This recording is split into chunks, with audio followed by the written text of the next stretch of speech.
now. Secondary schools will retain their status as national extra county, county and sub-county under the new curriculum, and the criterion on how the Education Ministry will place the CBC learners to secondary school still remains hazy. David Kasembele now reports.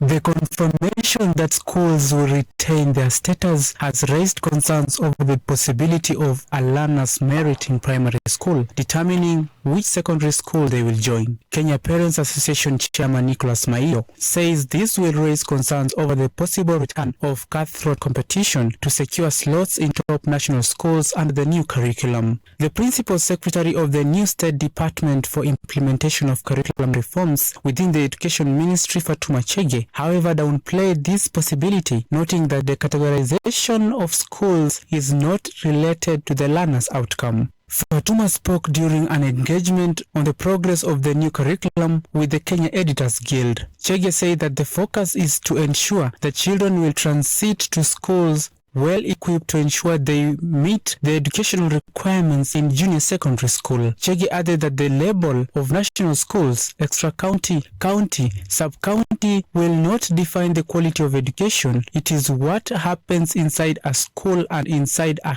class space and what happens in the school environment that defines the quality of education. The National Examination Council Chief Executive Officer David Njegere backed up the argument, noting that the purpose of the formative assessment is to ensure that students get enough skills in this education system. Njegere said that the pioneer class of the new curriculum will be transiting to junior secondary school, commonly known as JSS, in 2023. Currently, they are in grade 5 and will be in grade 6 and the final stage of their primary school next year. Under the new curriculum, the transition of grade 6 to secondary school will be based on a hybrid model involving a combination of CATS, that is the classroom assessment techniques, and the NEC tests. Learners will be required to take CATS at the end of grade 4, 5 and 6 that will be part of their aggregate score at the end of primary school. The new system has been touted as the key that will reduce a mass pressure on the need to pass examinations and make it to schools revered for academic excellence.